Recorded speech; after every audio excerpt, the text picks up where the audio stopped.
Hey everyone, if you are neurodivergent and in college right now, or even thinking about college, you'll definitely want to check out the Autism Goes to College podcast. That's where you'll hear from students all along the spectrum, talking about navigating college, getting in, staying in, how to deal with professors, dorm life, all of it. More insights, intel, ideas. It's not always obvious, and Autism Goes to College unpacks the college hacks. On every episode, Autism Goes to College, wherever you listen. For optimal quality, please listen with earphones.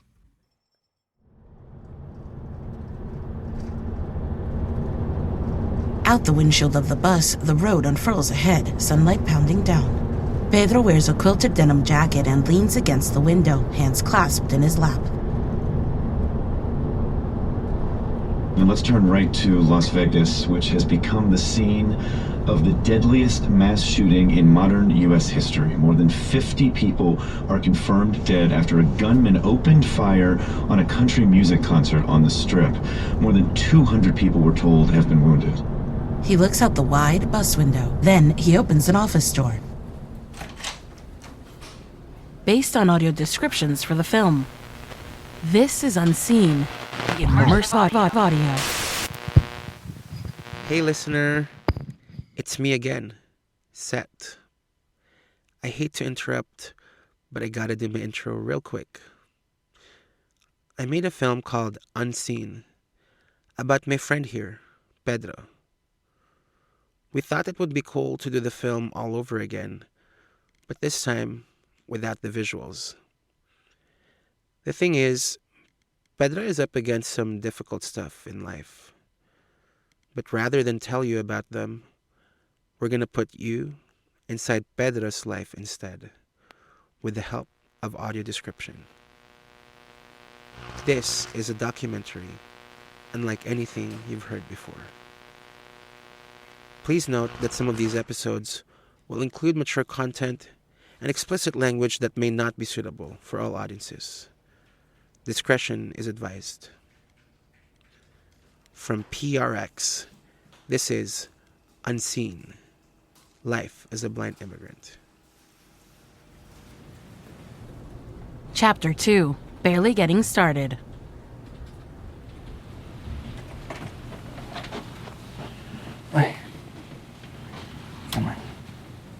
So this is a mental health agency. Good portion of my clients are undocumented people as well. Right now, we're also serving the Spanish-speaking community that were involved in the mass shooting.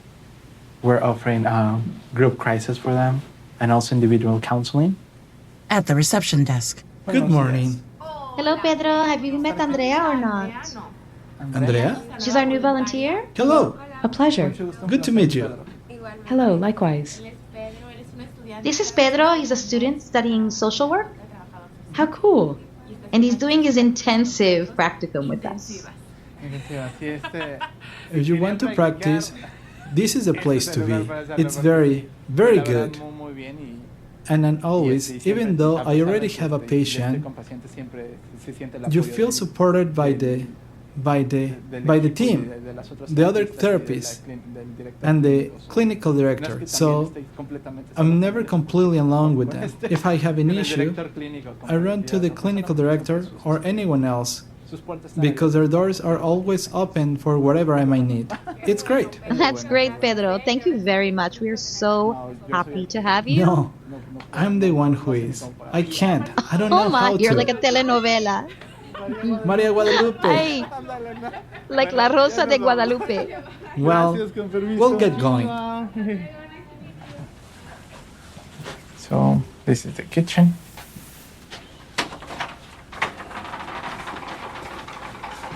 Coffee.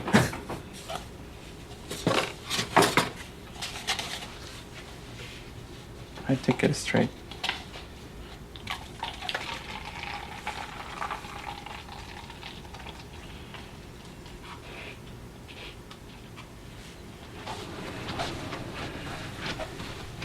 His fingertips brush the wall as he walks. And now I need to charge my phone. And we need to work a little bit because I'm so behind on my paperwork. So we're gonna be here until we get kicked out. Pulls a charging cable from his backpack. My role is my case management. I link clients to resources that are in the community. I'm also a clinician or clinician in training. So I have a few clients always under the supervision of a licensed clinical social worker or other licensed clinical professional. He focuses on his laptop, a black beret shading his eyes from the overhead lights. So, Yes? Your appointment is here. Cool. Okie dokie. He heads down the corridor, fingertips casually brushing the wall. He pauses before opening an office door.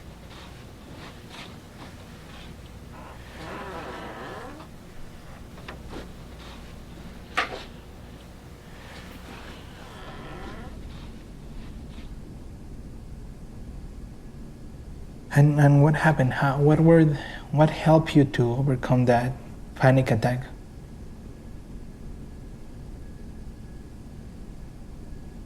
Trauma is real. Trauma is real. Now you're constant survival mode. You're just hypervigilant. You're just expecting something bad is gonna happen at any minute, and you need to be guarded.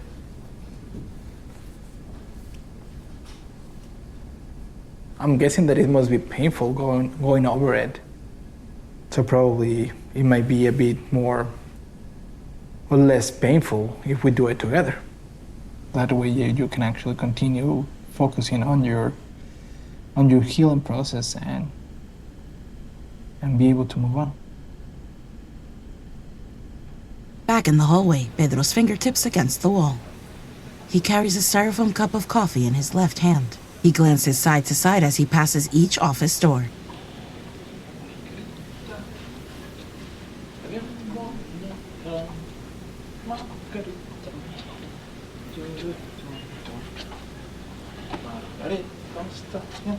At his desk, he leans into his laptop monitor. HS space PFRE dot provider and client explored the reasons why client has a hard time falling asleep and sleep is affecting his provider and client explored the reason. Nighttime. Pedro's backpack is full and slung low over the quilted denim jacket. He stops at a corner a moment, holding his cane close. He takes slow steps around the corner. Headlights blast, blurring and merging with streetlights into colorful cloud-like shapes. He turns his head left and right as he walks along the sidewalk.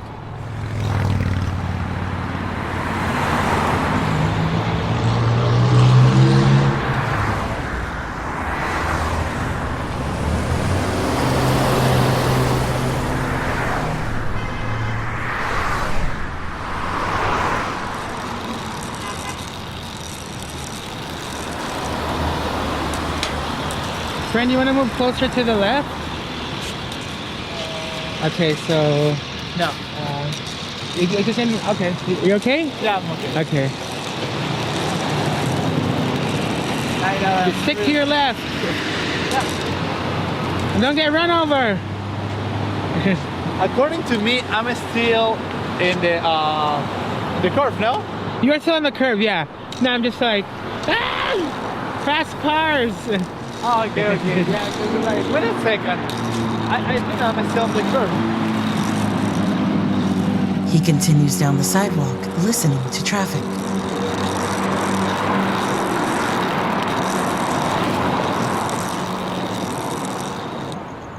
Pedro stands at an unlit bus stop. A rainbow of street signs and lights drift by through the bus window. The bus is dark, but for a deep red glow of interior lights. I have a headache. I do need to sleep tonight a little bit more. How do you usually process the things you experience at work? I usually go to therapy as well. Therapists also have therapy. Sometimes you just need to take care of yourself. Eat some good food, or greasy food in my case.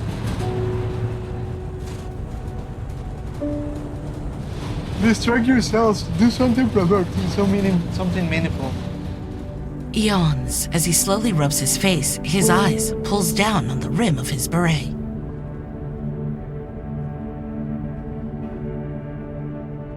A saucepan rests on a burner, blue gas flames rippling beneath it. Pedro's mother works in the kitchen alone. Pedro wears earbuds while snacking and relaxing at the dining room table. They were present at the kid's funeral. Which kid was it? Eric something. He was working as a security at the event. And who did he save?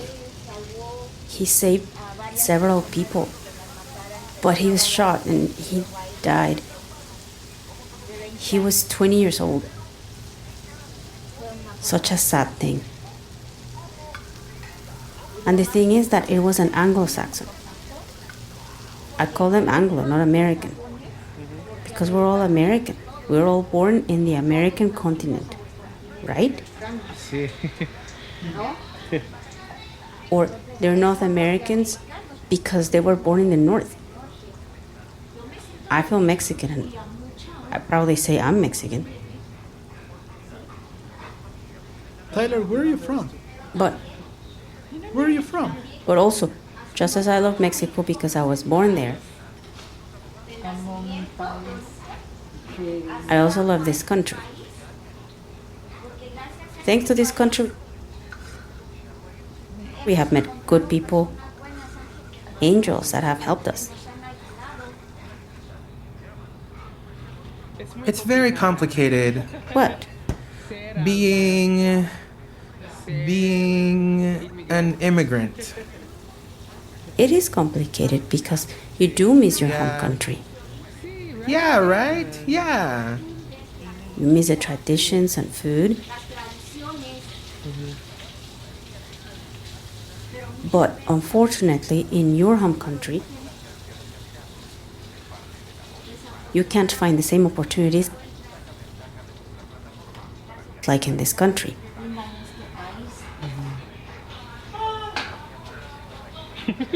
Look, Manuel, don't say, you are the one that has enjoyed the most angels and blessings in your life.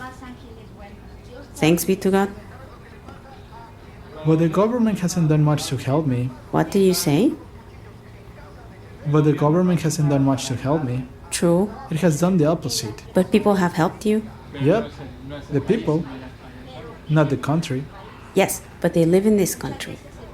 Oftentimes, in our country, even when good people want to help you, they can't. They wouldn't have been able to help you. Pedro rests his elbows on the table. A Mexican and U.S. flag billow in the breeze side by side against a sapphire sky. Pedro stands outside in a suit, scrolling on his iPhone. Then he sits in a large office waiting room, rubbing his eyes, his brow furrowed. Oh my gosh, almost there, friend. After this, going home? Most likely, yes. What a relief, right? What a relief. It's been a long day, man. He leans forward, then slouches back, briefcase in his lap. Excuse me, do you know if someone told that person? No, I think they haven't. We already asked, but no one has helped us yet. What's your name? He scans the brightly lit room, the people in line, the seats mostly empty. It is essential that our community advances in terms of education if we want to have a more prominent place in this society and correctly transmit who we are, what we are doing, and where we are going. That is the fundamental point. The majority of times, I had a hard time being a full-time student because it was very expensive. So Professor Zeta told me about a scholarship that was given by the Mexican consul. The family home. Professor Izeta. Have you told your parents? No, we were waiting for you. He said Carlitos is coming with some news. You know I never wake up early. Don't worry, Carlos. Okay, let me get more cups. Pour some on this glass. Thanks. That's all right. I will bring you the orange juice. Sit down, ma'am. Huh? Let's talk about this. I'm waiting for you and Enrique. Last night, I received a call from the consul. Prior to this, I had already discussed with the consul, Elizondo Espinosa, that I wanted Pedro to graduate and that we had to do everything to help with his tuition. Thanks to this meeting, they gave Pedro $5,000 to finish his degree. The check will be cut on Monday. This will go directly to Pedro's schooling and whatever he needs for tuition. They also want to continue supporting him. He showed an interest in a master's degree, but first a bachelor's degree. This economic incentive is a small piece of heaven so that he can graduate. This will give him more space to breathe. Yes, agreed. Even though we don't say it, there is the anguish. I know. I realize that, Enrique. The anguish of knowing that the payment date is approaching and not having it, and having to postpone a bit more like during past semesters. Fortunately, with this, he will have peace of mind. He will do his best. I know he will get a good grade point average. I am what I am because of you. I wouldn't be who I am if it were not for your teachings or your support. For always believing in me, even when I didn't believe in myself. You put your trust in me. You have been there through the good, the bad, and the hardest times. You helped me get up and keep going. I have no way to repay you. I can't. And I know that, Pedro. You don't owe me anything. Absolutely nothing.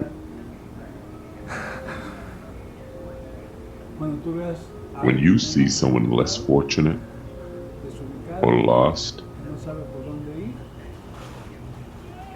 reach out to them. Because someone did that for me. Someone did it for the person who helped me. It's an endless chain. Agreed? yes, of course. I love you, and the least I expect from you is a master's degree. Ma'am, don't get up. Pedro, you deserve a super big hug. Very good job, Pedrito. Congrats on your work and sacrifices. Everything has its purpose. Professor Izetta embraces Mom. Don't cry. Don't cry. We are all in this together. Pedro stands in the kitchen, wraps arms around his mom, his face nestled in her hair. See how the Lord is always with you? When it's darkest, that's when the light comes out. Listen to his messages. You are not alone. He's with you. I always feel so confused because there's so many people from our community, right, that are just as worthy of opportunities and support. But for some reason, I couldn't help but feel that of all these people, why me? I don't know if any of this resonates for you. Big time. To me, that was a big source of guilt, especially when it's like, hey, he's blind, he's undocumented, or he's going to college. Oh, he must be a saint. If you only knew exactly who I am, would you be as kind with me? A long corridor in a college building. Pedro wears his full backpack and walks away through spots of sun in a sea of shadow.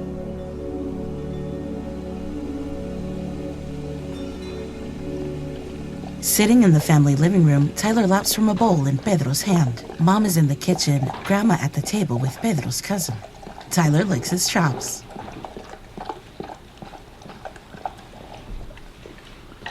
Okay. All right, that's enough. My back.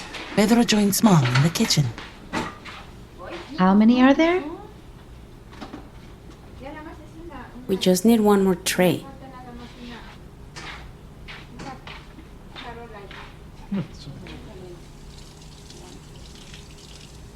There you go. All right, thank you. Who's it for? It's for Grandma. It's to soak my fingers because... Oh, yes, right. The honey makes the apple slip. I just need a little bit, Sonny. He hands a large bowl to Grandma. Thank you. I'm going to wash my hands so I can keep cutting apples. My grandma and I were preparing the apple salad. Pedro wears a black ball cap, chops with a paring knife.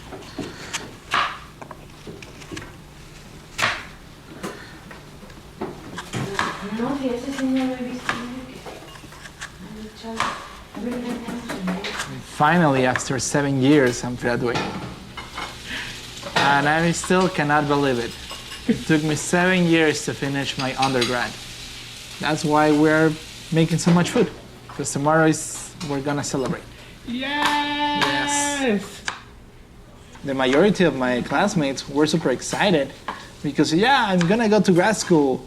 Like, I have all these options to go to grad school, or I'm gonna start working right away, or they have all these plans, and I don't know what I'm gonna do, since due to my situation, my alternatives, my opportunities are very limited.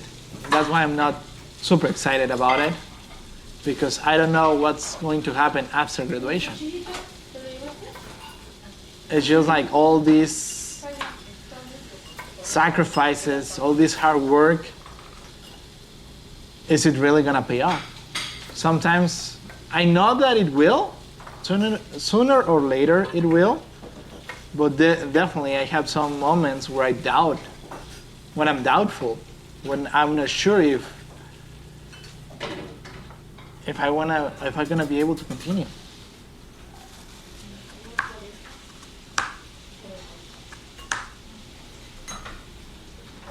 I'll take some from the tray, yeah? Sure, no problem. Oh, Thomas. He sucks on a fingertip. Inspects his finger, sticks it back in his mouth. Did you see? Huh? You cut yourself? Yeah. I cut myself with a knife, so I need a band-aid. Pedro returns to a table full of pale green apples, his fingertip wrapped in gauze. This is the first time that I have cut myself in a while, like in years. So, but probably because I wasn't paying attention, because I'm usually very careful when I'm cooking, but this time I don't know, I just got distracted and. Apple pieces trickle from his hand into a plastic tub. Thank you. It doesn't have blood anymore. I promise. Pass me another one, son. Which one, love? There's another tray of apples. What? There's still more apples? Yes, watch out. I'm crossing over you. Okay. I thought I was done. Not at all, sweetie. Girl, you're barely getting started. See? Pedro grins and sneaks a taste of apple. Grandma sits in a manual wheelchair, peeling apples. On the next chapter... Pedro, can I ask you how you feel now that you have been out of school for a second? Pedro attains his dreams, but weighs the toll it has taken. I'm here, I was able to make it this far, but how many people have to sacrifice for me to get a chance? My parents had to pretty much pound their future. Join us next time.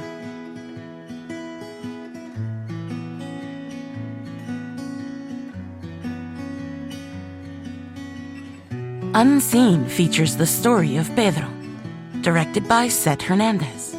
Produced by Seth Hernandez, Dayal Mohammed, and Felix Andara. Executive producer, Diane Kwan. Accessibility producers, Thomas Reed and Cheryl Green. Co-producer, Dorian Gomez Pestaña. Edited by Daniel Chavez Ontiveros and Seth Hernandez. Associate editor, Claudia Ramirez. Narration written by Cheryl Green. Music by DeAndre James Allen Toole. End credit song by Julie Yoon Kim and produced by Brandon Jung. Sound mixing by Immersive Sound and Thomas Reed. Voice actors: Brenda Avila Hanna, Maria Hendricks, Teddy Hendricks, Richard Solis. I'm your narrator, Nefertiti Matos Olivares. Hey there, listener. It's me again, Seth. I hope that this episode spoke to you. If it did, please share it with your friends, subscribe, and follow us on Instagram at Watch Unseen Film. To learn more, you can check out our website at unseen-film.com. Stay tuned for the next episode.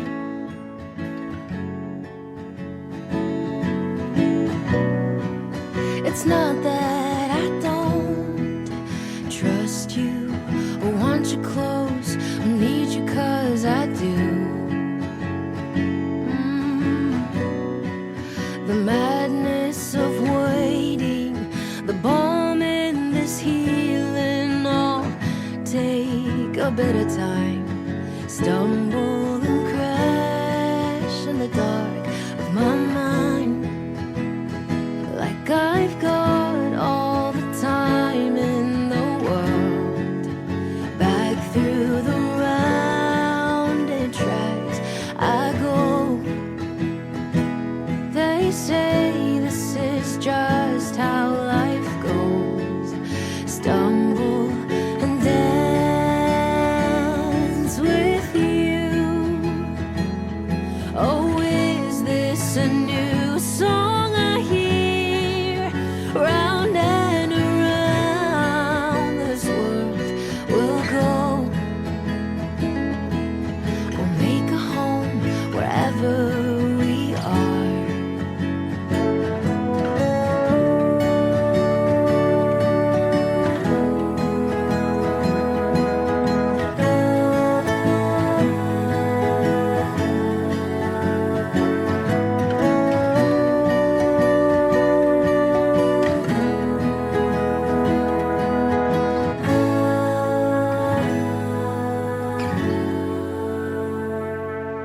We'll make a home where we go.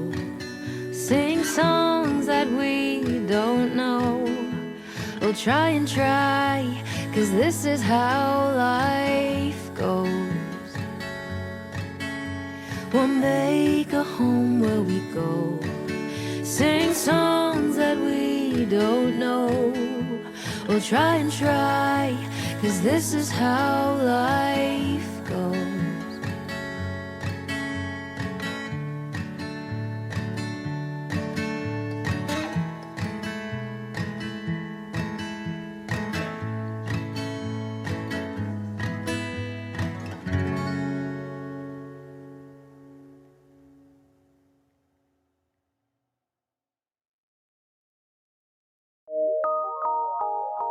From PRX.